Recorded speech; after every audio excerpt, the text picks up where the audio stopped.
Welcome back. You are listening to Nate the Hate on YouTube, iTunes, Spotify, and Google Podcasts. Today's episode is dedicated to Shamsa and the Zelda Sensei, who each donated $100. Thank you for your generosity and support to the channel. We appreciate it greatly. And if you'd like to support the channel, we have a Streamlabs link. You can donate as little as $1 and ask us a question, or you can donate $100 or more, and we will dedicate the episode to you. Joining me today, as always, is my co-host, MVG. What's going on, Nate? Great to be here. Great, always having you. And today we have a couple of topics to go over. The first one is going to be about Sony's decision to limit the Spider-Man remaster to the Ultimate Edition of Spider-Man Miles Morales and not offer a alternative pathway to gaining access to this release beyond that one avenue. And the second topic, the main topic for today's video, is going to be about the Switch Pro because it's back in the news, new rumors, and we have 3 pillars about the Switch Pro that have surfaced over the last week, and we're going to address each one individually and break down why it may support a Switch coming out in 2021 or why the information is irrelevant and actually not indicative of anything substantial. So first we'll start with Spider-Man. Sony came right out, and Insomniac came out with them to address the idea of, will Spider-Man Remastered be available as a standalone release on the PlayStation 5? And they put out a really odd statement that gives shades of, I believe it was Don Matrick. It is very much shades of Don Matrick. Very well said. Especially when, and like specifically when Don Matrick was asked about like the Xbox One's always online, and the return was, we have a product for people who aren't able to get some form of online connectivity. It's called the Xbox 360. And it's very dismissive, it's very arrogant, and it caused Microsoft a lot of problems moving into the Xbox One generation. And Sony and Insomniac kind of did something similar when they said there are no plans currently to offer Marvel's Spider-Man Remastered as a standalone. Players with a copy of Marvel's Spider-Man for PlayStation 4 can purchase Marvel's Spider-Man Miles Morales Ultimate Edition to experience Marvel's Spider-Man Remastered on PlayStation 5. Or you can play the PlayStation 4 version via backwards compatibility on PS5. And when I read that statement, I can't help but laugh because they actually say, oh, if you have it on the PlayStation 4, you can just buy it again with the Miles Morales Ultimate Edition, and that way you can play it on your PlayStation 5. Like, you're waiting for the... People can play this game on their PlayStation 5. You're waiting for the... for $10 or for $5 or for something, right? There's like a second part to that sentence that just never comes, and that's the part that's really bemusing to me. Yeah, it's so oddly phrased of like, you have it on PlayStation 4, you can buy it again.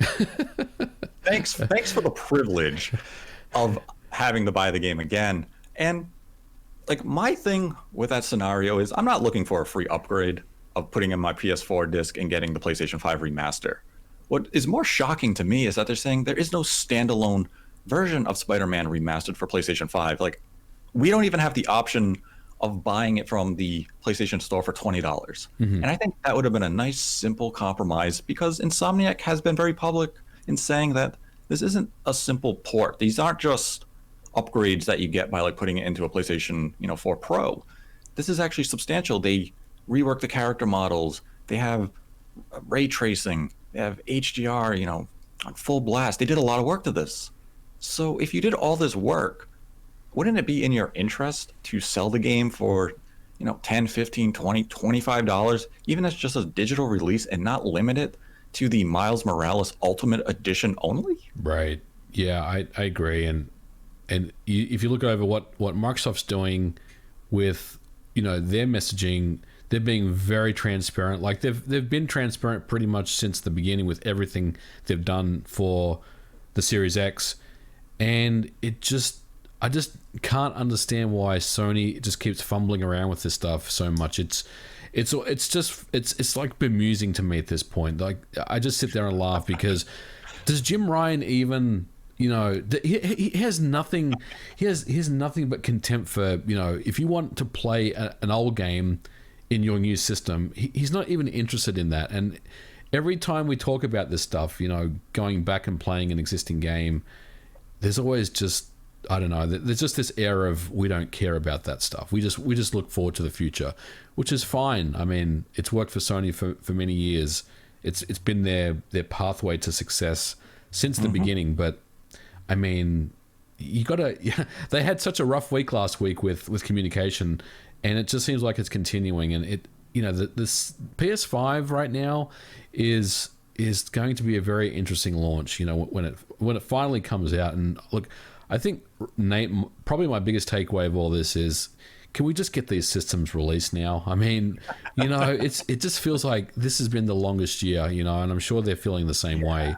Let's just get these systems out, and we'll figure it all out as we go. Yeah, Sony's marketing message has just been very odd at times, and like we said, I would have been fine had they just come out and said, "Oh, it's going to be a standalone, being available for this price." Yeah. And not this weird phrase of, "Oh, you want to play it and you have it on the PlayStation?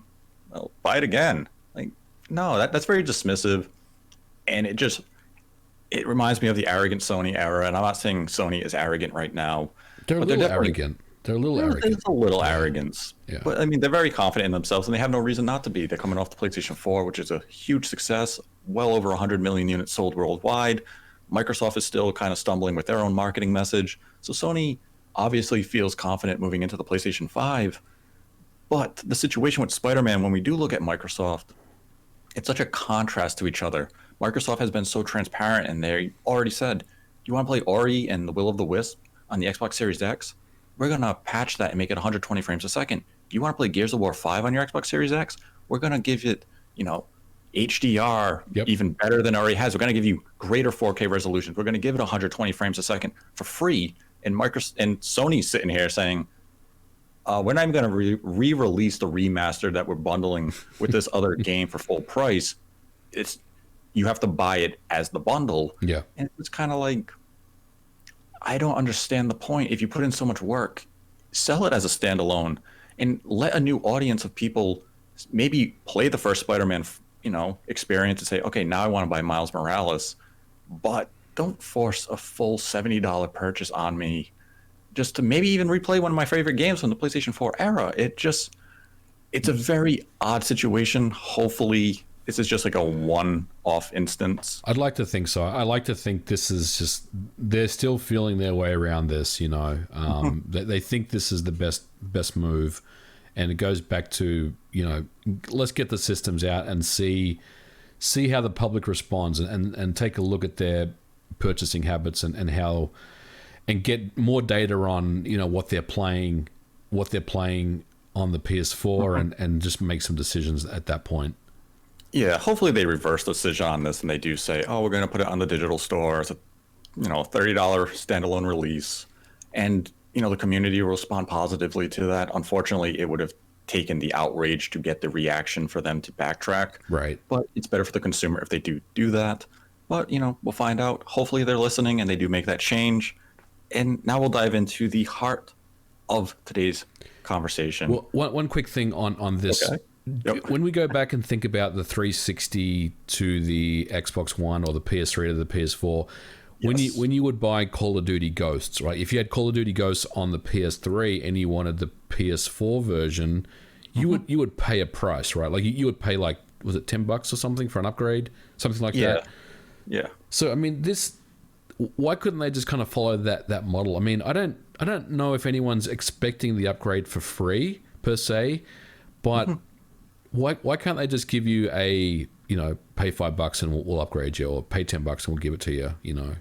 Yeah, I mean, that would have been a nice pathway. Unfortunately, it seems very similar to what 505 did with Control. Right. Them saying, "Well, there's no pathway for us to do this," and then they accidentally actually did it. And it's just an odd case here. Like, I don't think anyone's really out there is going to argue in good faith that they deserve the PS4 to PS5 version for free. But I think people would have been happy had they said, "You have the PlayStation 4 version. When you put the disc in your PS5 for a $10 fee, you can get all those upgrades with the PlayStation 5 version." They would have been more than satisfied with that. Yep. This just seems like an odd decision to lock it strictly to the Ultimate Edition of Miles Morales. But, hopefully Sony does listen and we do see some progress on this front before the game launches later this year, or maybe even in, early next year, they do announce it is a standalone release, be it digital or retail. But let's give them, I'll give them some benefit of the doubt here that they will make things right. They may prove me a liar. We'll find out. Yeah, I'm with you. I'll give them the benefit of the doubt on this one, but this has to be a isolated event. Yes, absolutely. So now we'll jump right into the big topic of today, the Switch Pro. It's back in the news due to a trio of rumors. First, we had a retail listing out of Europe from Market. Let me get the name of that. It is Media Market. They are a distributor in Europe, and this one was specifically for Media Market of Poland. We then had a job listing for Nintendo of America that mentioned things about HDR and screens and all that fun technology stuff. And then we had a tweet from Dusk Golem, who mentioned the Switch Pro and some of the reasons that games may have an unlocked frame rate and such. So we're going to go one by one.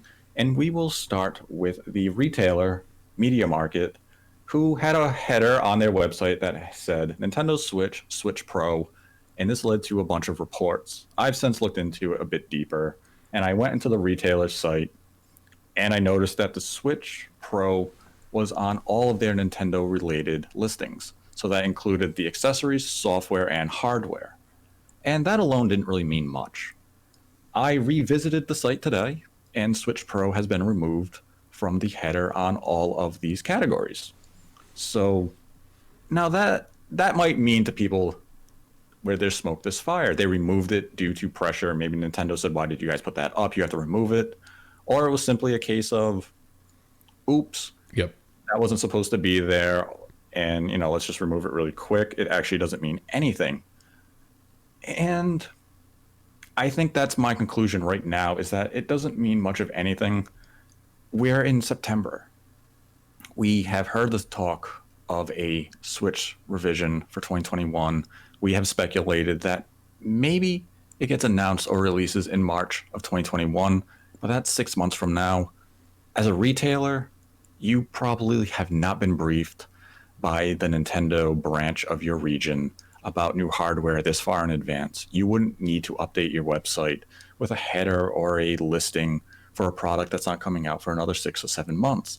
So to me, that reads as a retailer simply saw the public speculation and kind of prepared themselves in the background to get ready for the inevitable release of a Switch revision. Because even the idea of it calling a Switch Pro is just something that the public has used as an easy term to reference the inevitable Switch revision of next year.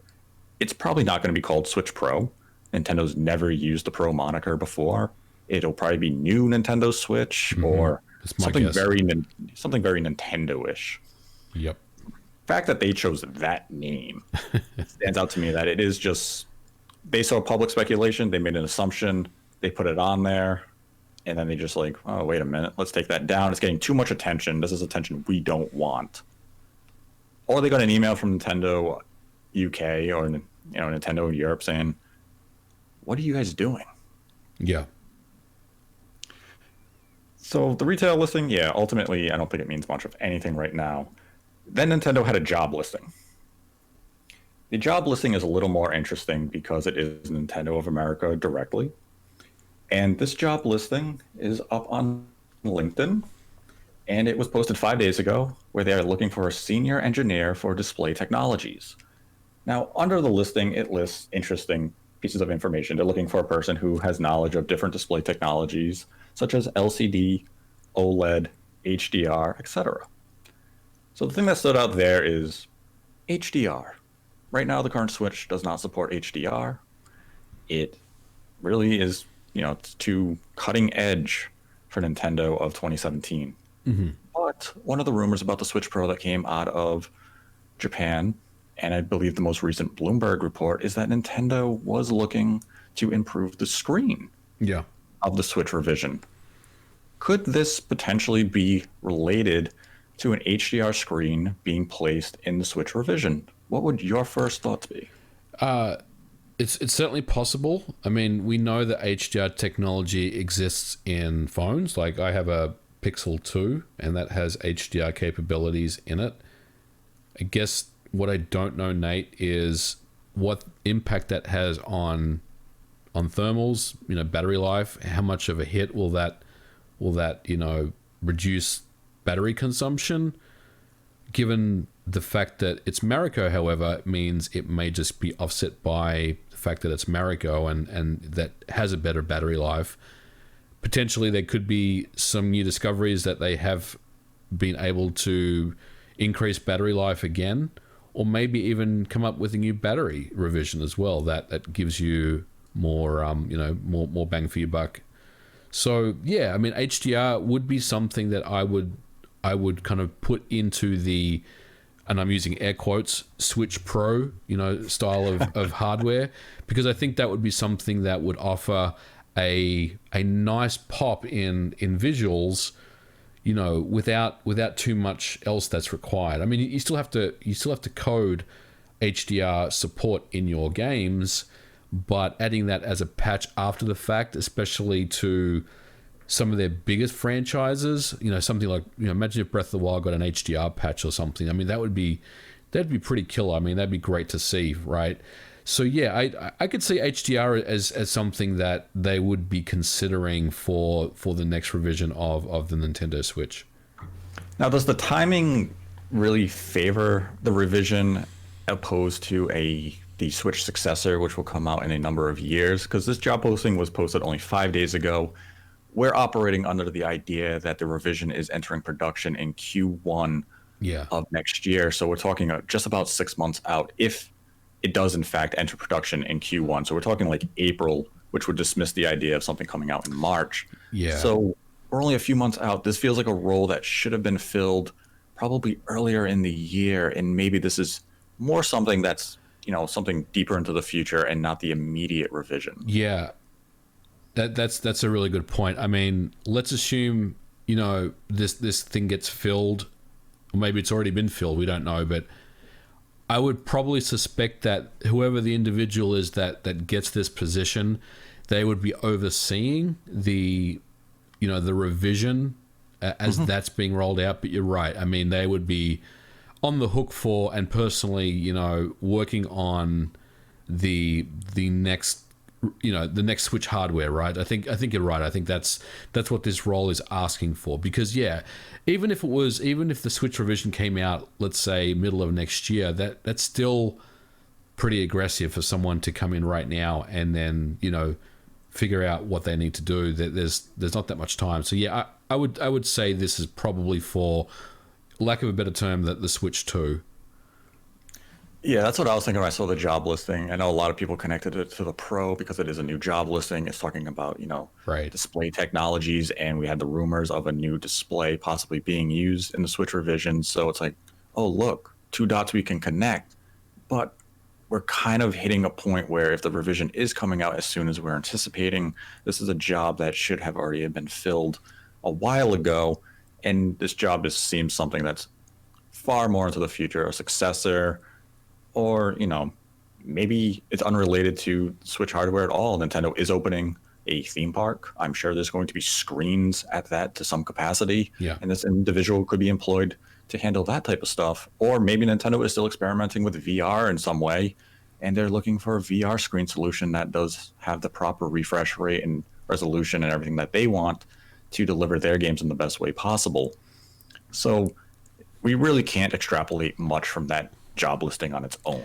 Yeah, we can just job listings are hard to kind of dissect, because 98% of the time you're making conclusions based on the information in the job listing itself, and then you're trying to cross-reference that with what's going on, with that particular company at the time, based on, public postings and things, media postings and interviews and stuff. So it can be very tricky to get to the real crux of what this position will be.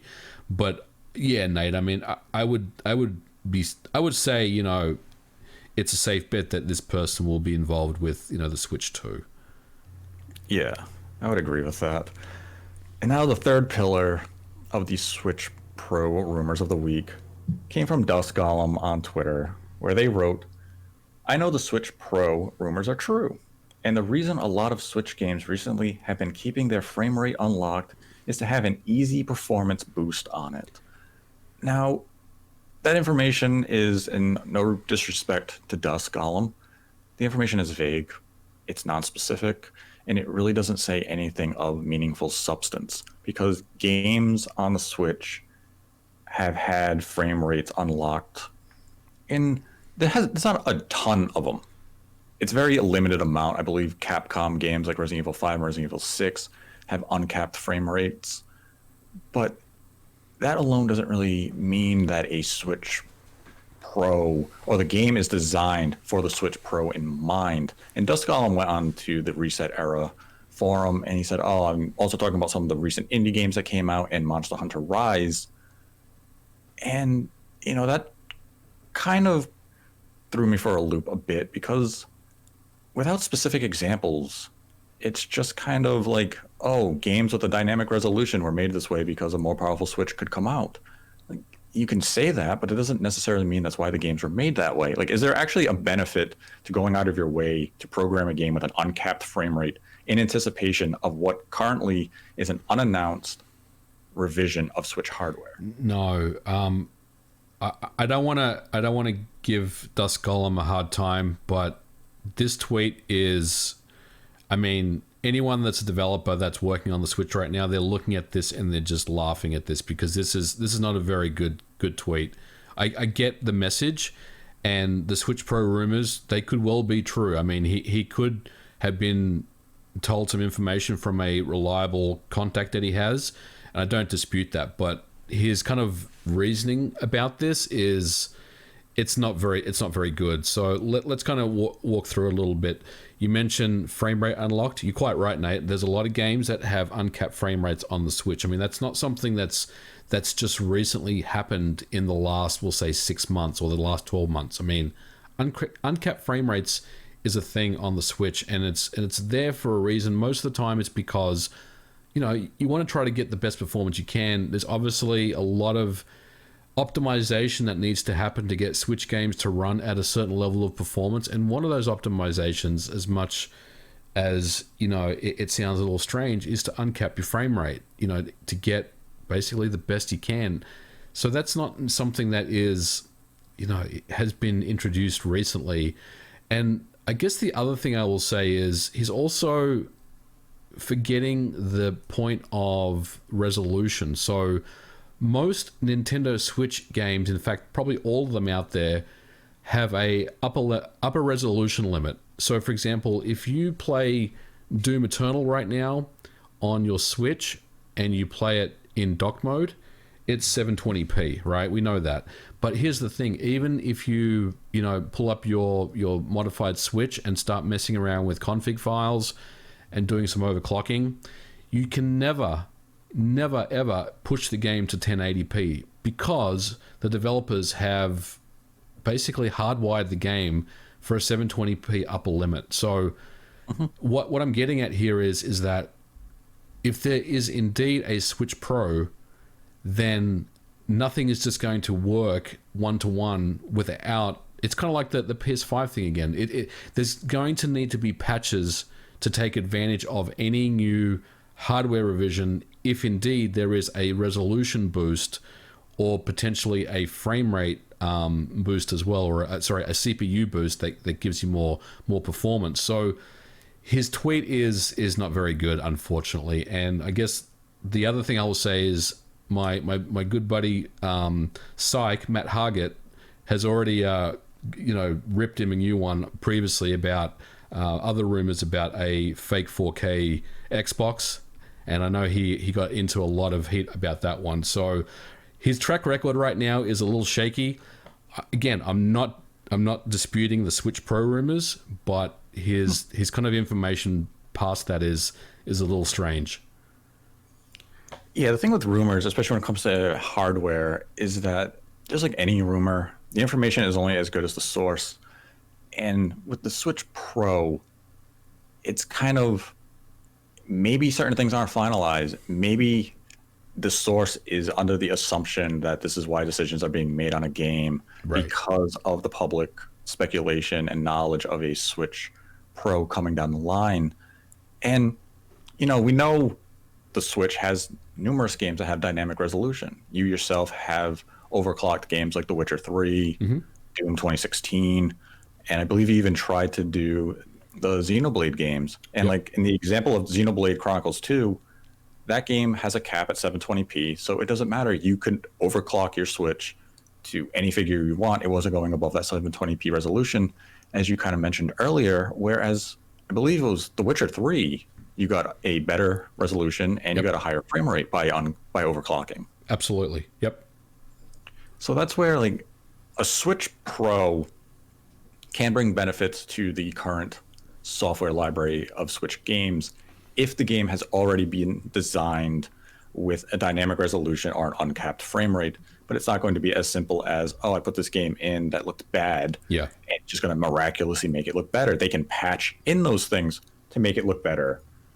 But I don't believe any game right now is being designed around the idea that something like a revision is around the corner. So we're going to intentionally leave these things open so it can run better at the future point. Because one area, especially for the Switch, is that if they are doing the revision for next year, is that they're going to address the lack of CPU power and the low memory bandwidth. Those are the first things that Nintendo should be looking to upgrade. They shouldn't be worried about DLSS or 4K resolution. And I'm not saying neither of those will be coming to the revision itself, but there are other areas that require more attention than pure resolution increasing to 4K. Memory bandwidth is number one by with a bullet. That's the thing that everyone wants to see improve significantly. And I think if look, Nintendo, they're not dummies. I mean, they're listening to feedback on this stuff, and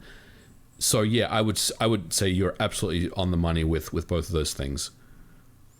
So like now let's just say the Switch Pro is exactly that. They improved the CPU and they improved the memory bandwidth. What type of results would we get from a Switch Pro in terms of game performance over the current Switch? Oh, I mean, you would get it wouldn't be significant, Nate. I mean, I'm not going to say that everything's going to miraculously run at 4K or something, right? But there's two ways this could go. Like, if you think about Breath of the Wild, there are some places in that game, in the village, where things really start to chug.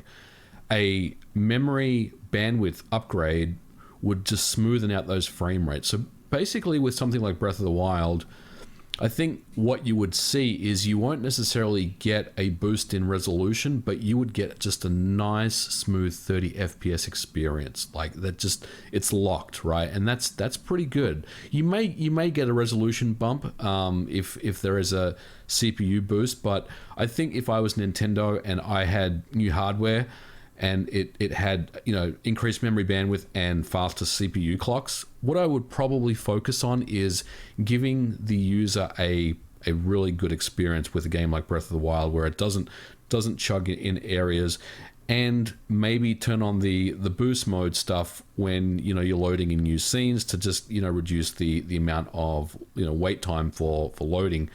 But with a game like Doom, for example, 2016, that would be a game that would potentially benefit from a slight resolution upgrade, because while Doom on the Switch looks and runs great and no one believed it was possible, it's something that could potentially bump up to 1080p in docked mode and 720p in handheld. And I would say that The Witcher 3 would be another candidate of game. I'm not saying it's going to run at 1080p, but it would still have that dynamic resolution in play, but it wouldn't, drop as low as what it does now. And the same thing applies for Xenoblade Chronicles. I mean, that game just kind of that game jumps resolution like absolute crazy. So I think the goal would be really just to offer a better user experience to the customer. Make that low point of like a 320p game just doesn't exist anymore, because you've just got more CPU and more memory bandwidth to play with. So you're basically offering the same experience, but those resolutions aren't dipping anywhere near as much as they were, and potentially you have the overhead now to offer a 1080p or a closer to a locked 1080p experience. So basically, it'd be sounding like something where now Switch undocked would actually be able to hit the screen native resolution more consistently than it currently does, and when docked, it would hit the 1080p resolution more consistency than it currently does. Yeah, I mean, think of it this way. I mean, if you offered your customers 720p in handheld, that's a pretty big deal, to sell on someone, because a lot of people, have had concerns about the Switch and its kind of resolution, how low it can get sometimes, and some games haven't looked very good, So offering a more stable resolution on handheld and in dock mode, of course, I think that's something that I can already see the website, like Nintendo. They've got like a side by side, right?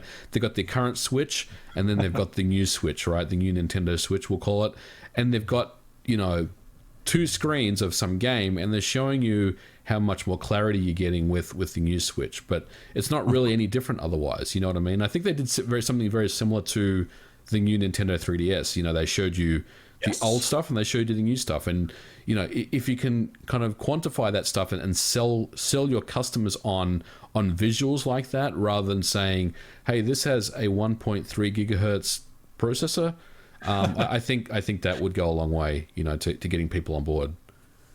Yeah, and I mean, that's been the thing with these Switch Pro rumors, is that we have some grounded expectations where many are saying, I'm expecting something similar to the 3DS to new 3DS, which was a substantial upgrade. They increased the CPU by a lot, massive margin, and we really didn't see software that took advantage of it outside of the few exclusives like Xenoblade.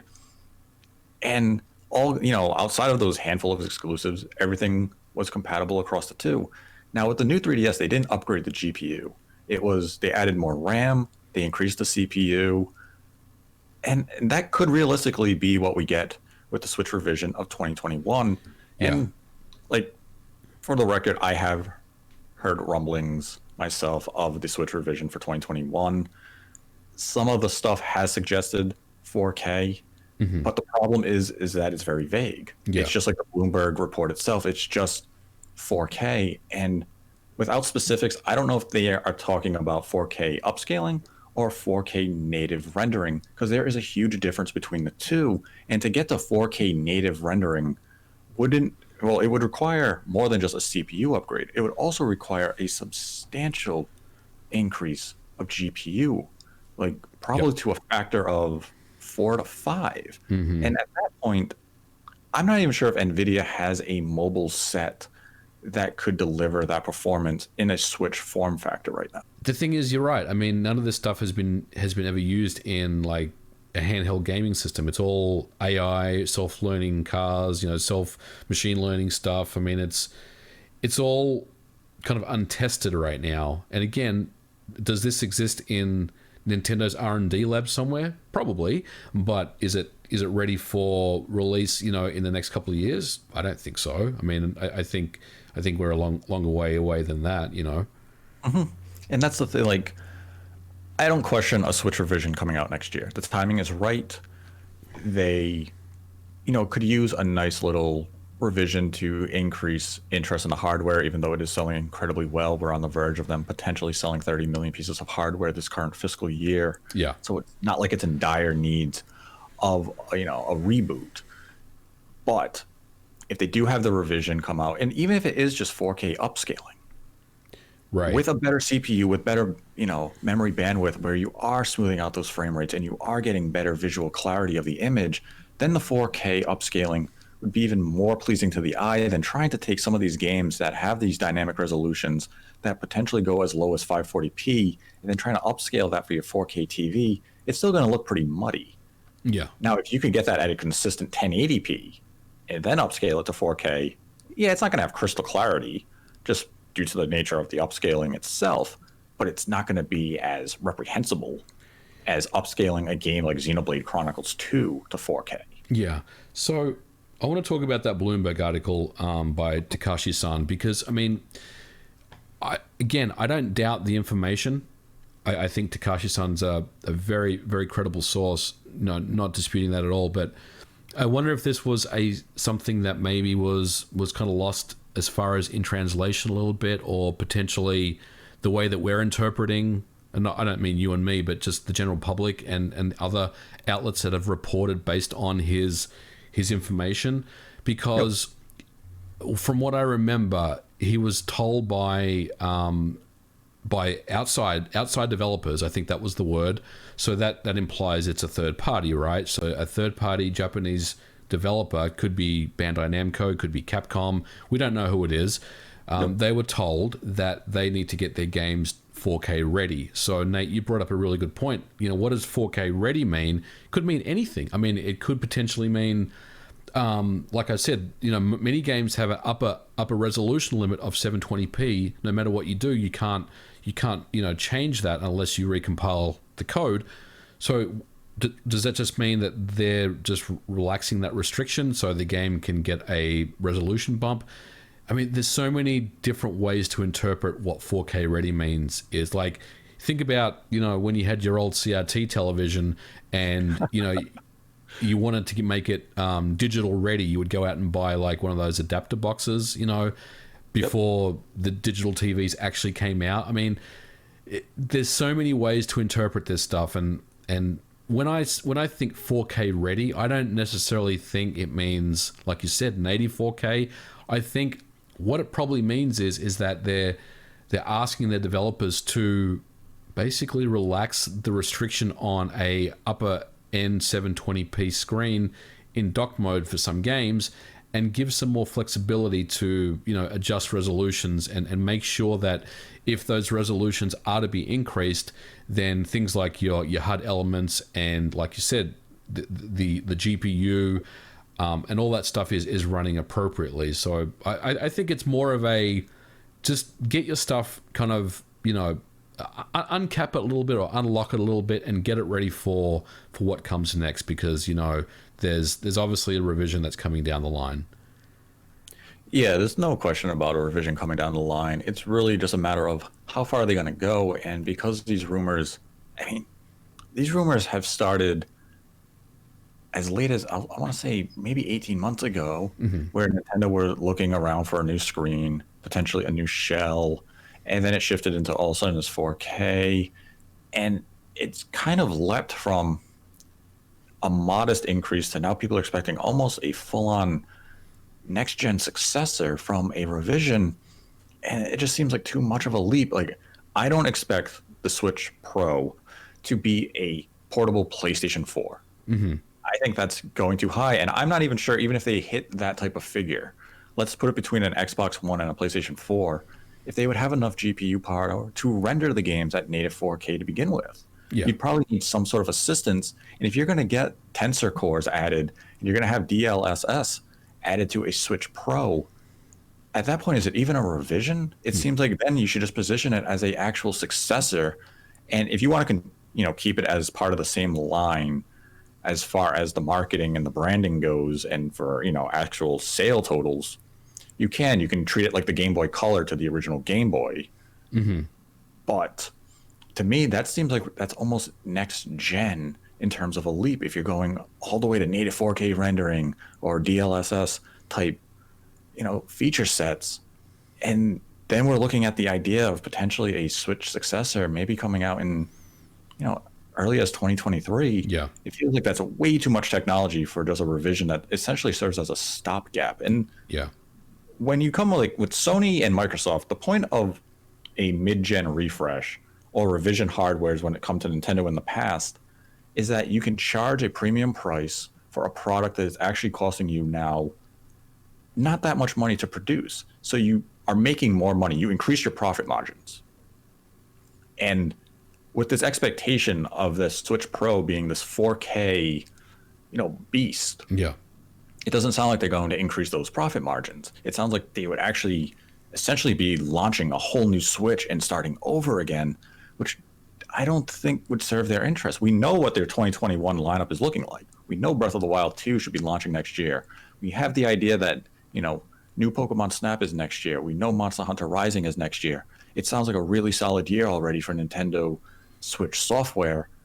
And it doesn't seem like you need to have brand new hardware to launch, especially when we've seen the development and some of the problems with the Xbox Series X and the PlayStation 5 for Sony and Microsoft due to COVID and just other factors.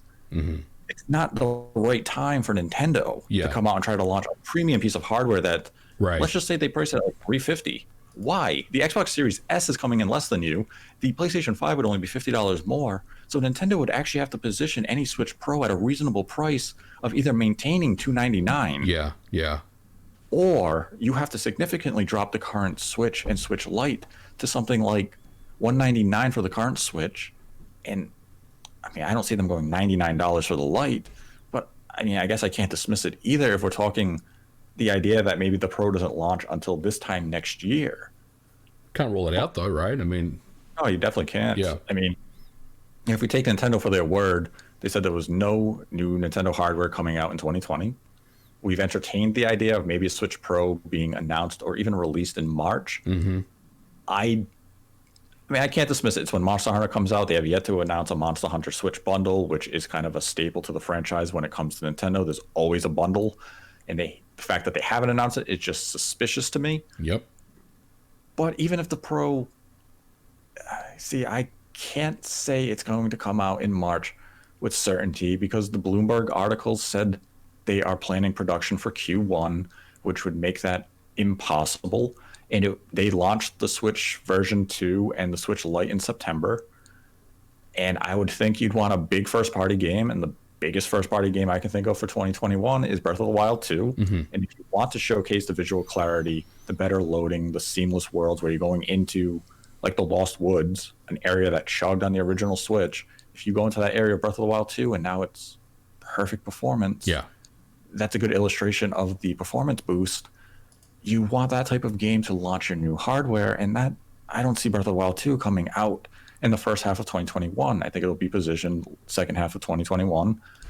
And yeah, I could see it being announced in March if Nintendo wanted to end their fiscal year or start the new fiscal year with the announcement of we do have a revision coming out.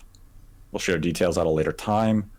Maybe around June we get the first actual showing and they launch it a couple months later. Nintendo is typically quick between announcement and release when it comes to revisions. They leave a very limited gap between the two. Yeah.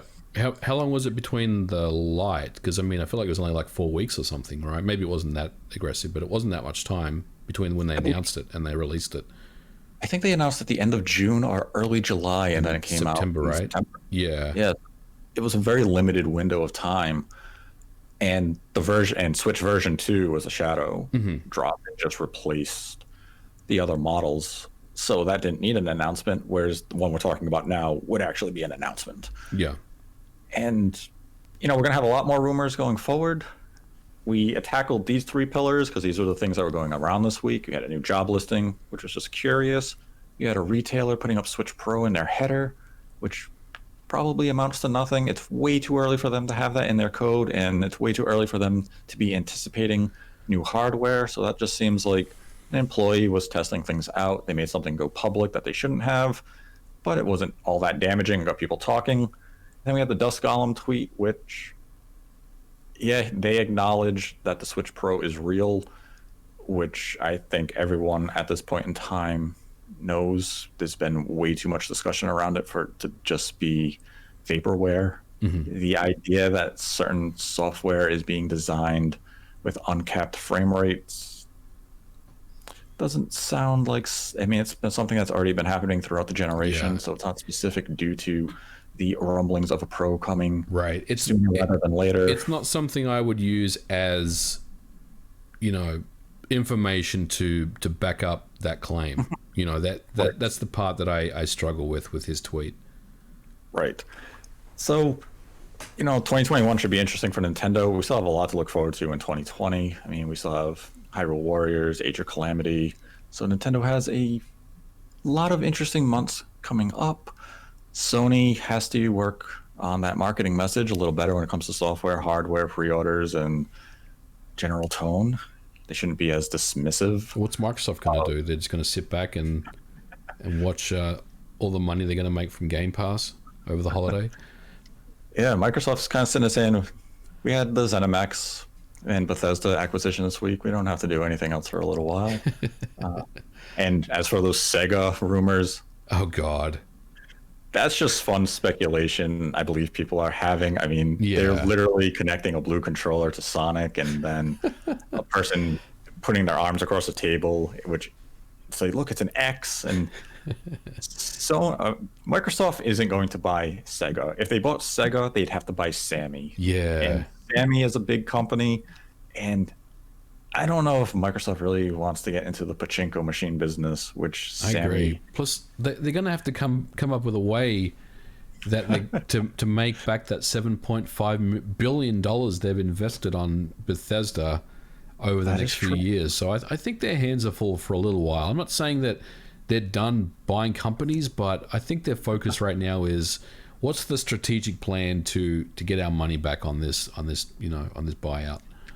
Yeah, I think Microsoft still has one or two acquisitions in mind that maybe we see it announced before the end of the year. Maybe we'll see it announced in the early half of next year. But, Microsoft is definitely being aggressive, but they have a lot to figure out with how they're going to be handling Bethesda's software releases moving forward. I don't think they need to invest in another headache right now, because if you did acquire Sega, one, they are a publicly traded company, I believe, in Japan. So if there were rumblings of an acquisition, it would have been public knowledge. And the fact that there is no public rumor in Japan, it means that acquisition is not happening. And I don't think the social media accounts would be privy to such information where they were teasing it in such a blatant way. Well, I mean, if you looked at Bethesda, or Microsoft and Bethesda, if you saw that interview that Major Nelson did with Todd Howard and Phil Spencer and Kevin Hines, I mean, it was very clear when Todd Howard spoke that no one beyond a certain level on the executive knew about this stuff. So the average worker had no idea this was coming, which means that, if you're Sega and you work in community management and you're the person tweeting out things every day, you would not be privy to that stuff. Just in the same way as the average person that works at Bethesda Game Studios had no idea it was coming. Yep. And I mean, I think Sega or Sammy Sega would be an absolute brilliant acquisition for Microsoft if they decided to go that route, because you'd have Sonic, you'd have Atlas, you'd have some very prestigious, iconic franchises under your belt. But I don't see that happening anytime soon. I know in the past that Microsoft had discussions with Sega. And when I talk about the past, I'm talking like 20 years ago. Right. Like after the Dreamcast launch and Microsoft was preparing the Xbox. Yeah. They had discussions with Sega back then to acquire them, but Microsoft also talked to Nintendo back then to see if they were interested in a partnership or an acquisition. That's correct. So, yes. Microsoft's always looking for somebody that can help them in any field or department that they're looking to expand and become more aggressive in. And they will look to Japan studios.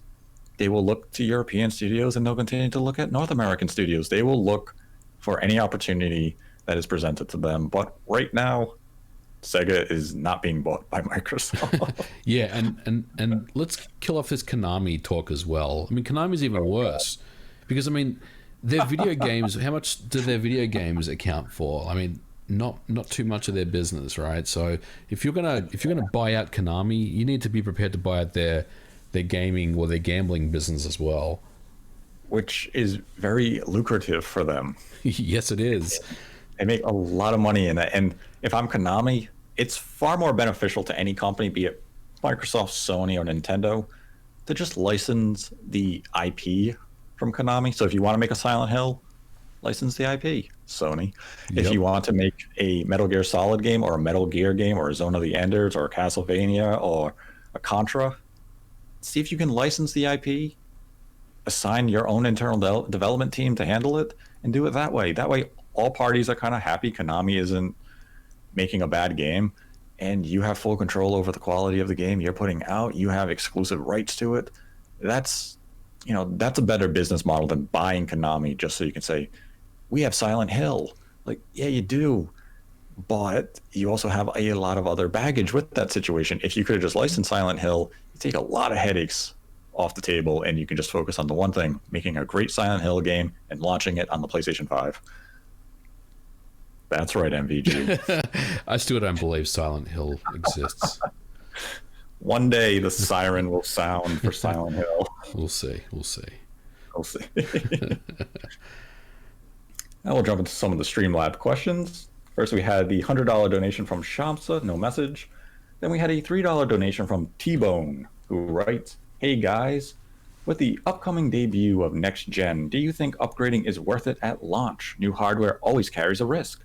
Couple that with cross-gen games, potential hardware issues, and price, and it seems like it might be best to wait. It is absolutely best to wait. Unless you have 3 to 5 games that interest you at launch for next generation hardware, why not wait a few months? Because PlayStation 5 and Xbox Series X are going to cost $500 this time next year, but it's going to have a much bigger library of games that might interest you.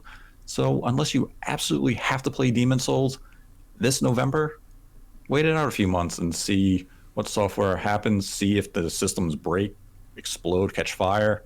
Let the first wave of adopters be the beta testers, and you can pick up one of those 2 systems next summer. Yeah, I agree. I mean, don't follow my lead on this one. I got one because, I want it for the channel and I want to, take a look at it when it comes out. But, I mean, if I think back to every system I've ever bought during launch, none of them have ever survived. Like the Xbox One VCR, that thing literally stopped working. It didn't get a red ring, but it just started having all these issues with it. And then before that, obviously, was the 360 and the PS3, and we know how that went in that era. I mean, don't get launch systems. Wait at least 12 months, and I think you'll have a better experience overall. And there'll be a better selection of games that you can pick from. And I think just hold out for as long as you can, really, and then decide to jump on one. Absolutely, very good advice. Then we had a $3 donation from Taylor Bone, which is Taylor Bone and T-Bone. I'm going to guess you're the same person. Could be. All right. Hey, guys, do you think that companies like Sony and Microsoft would benefit more from a higher MSRP of $69.99 or by simply sticking to the $59.99 price tag longer like Nintendo does? Seems to me that simply sticking to the $59.99 price for longer would help them. Long term, yes, it would help them. The one thing that we see from Microsoft and Sony is that a lot of their games are front loaded. They sell incredibly well in the launch month and maybe the second month, but in the third and fourth month, sales significantly tailor off. So they want to make as much of their investment back in those first 2 months as possible. So leaving it high priced won't benefit them as much as what we see from Nintendo, because you can look at Nintendo's financial reports and you'll see that a game like Breath of the Wild still ships 2 million copies a year. Mario Kart might still be selling 4 or 5 million copies a year at full price, because those games, they're evergreen. They never stop selling. People don't hesitate to pay full price for them. With a game like, I'll use The Last of Us Part 2 just as an example of a recent release from Sony, opened very strong at launch. And I believe in the latest NPD report, I'm not sure if the game was even in the top 15. So the sales significantly dropped, and the game's already been discounted. And it's probably not going to spark a ton of new interest. So for Sony and Microsoft, if I can sell you $70 for those first 2 months and I can sell 8 million copies, I'm probably making a substantial sum of my investment back. If I kept that $60, I may not reach that figure as quick as I would like. We then had a $100 donation from the Zelda Sensei, who wrote, following Microsoft's acquisition of ZeniMax, what would be a game company you could see Sony or Nintendo acquire, and what are your thoughts on it likely happening? Keep up the great work. You guys are an awesome team. Thank you. Nintendo, nobody. Nintendo is not a studio that really has acquisition on the mind. They like to partner with development teams. We see them partner with Koei Tecmo quite frequently on games like Fire Emblem, Three Houses, Age of Calamity. It suits them to just contract them for work.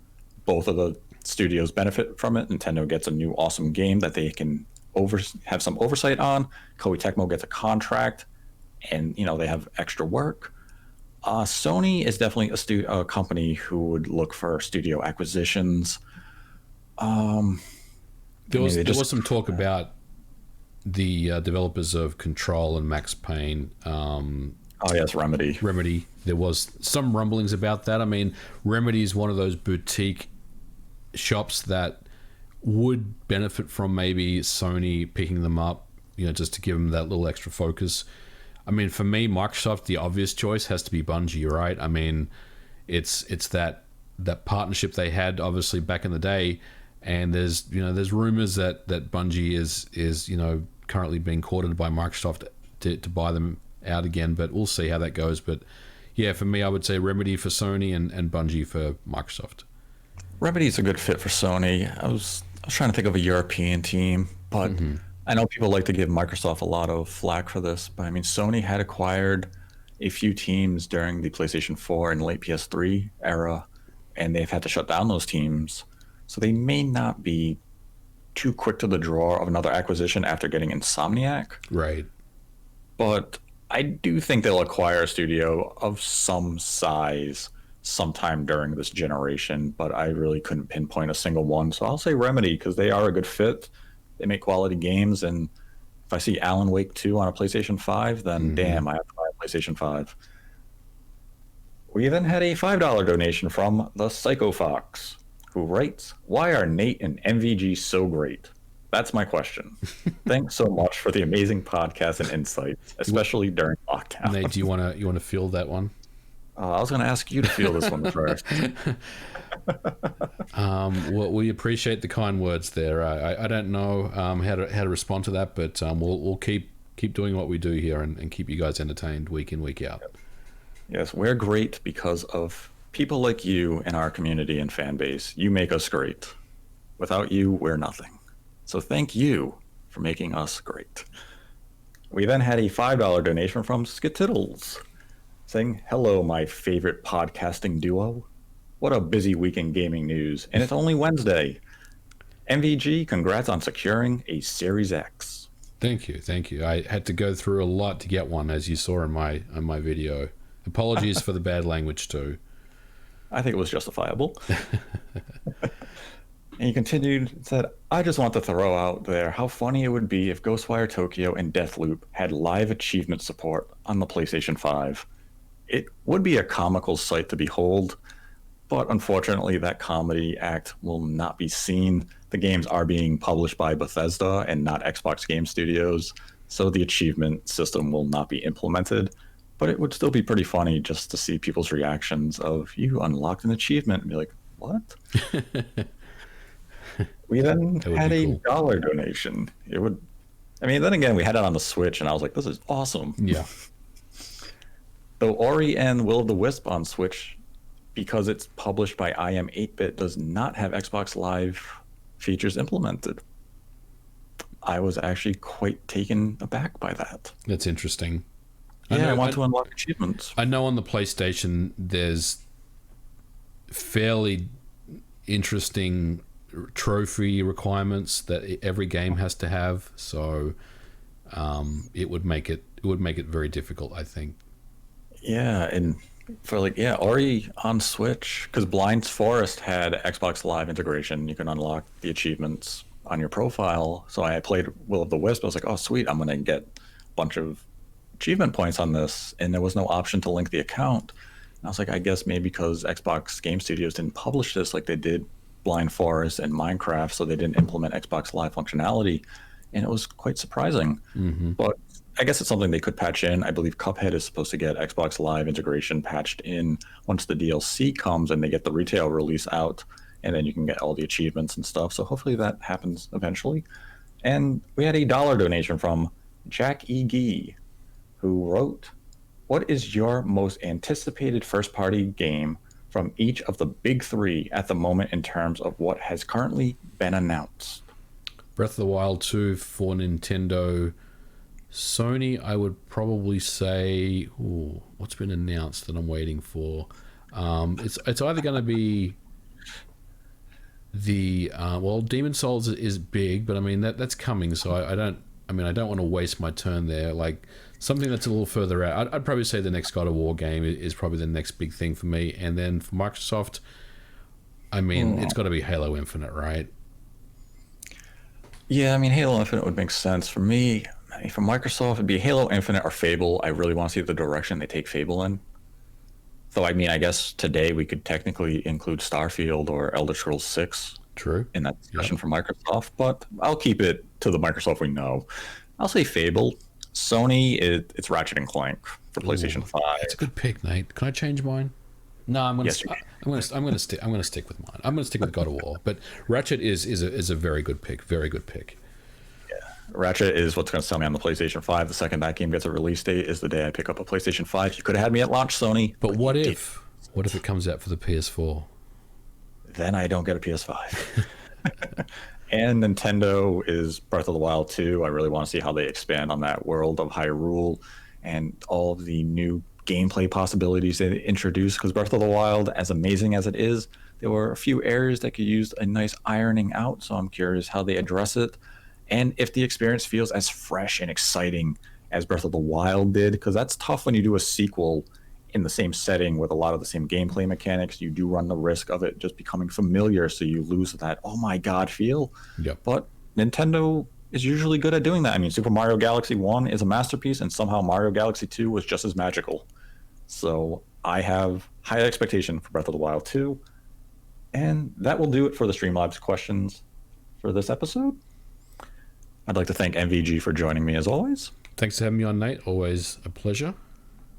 And you can find a link to MVG's channel in the description below. And you can also visit his channel right now to see Grand Theft Auto 3 running on the Nintendo Switch. And everyone wants to play GTA 3 while sitting down and relaxing in a chair or a water closet. Well, hey, if it does get taken down by Take-Two, then you know an official one's coming. So either way, we all win, right? That is a good point. You all win no matter what. You either get to watch an outstanding video, or you get to play it eventually on the Switch. Or we'll get an official release on the eShop one of these days. And if you'd like to support the channel, we have a Streamlabs link. You can donate as little as $1. Ask us a question. We'll answer at the end of the episode. You donate $100 or more, we will dedicate the episode to you. Be sure to subscribe to the channel, like the video if you enjoyed this content. Give it a dislike if you didn't. Let us know your thoughts on the Switch Pro and Sony's marketing message with Spider-Man in the comment section below. And until next time, continue to embrace the hate.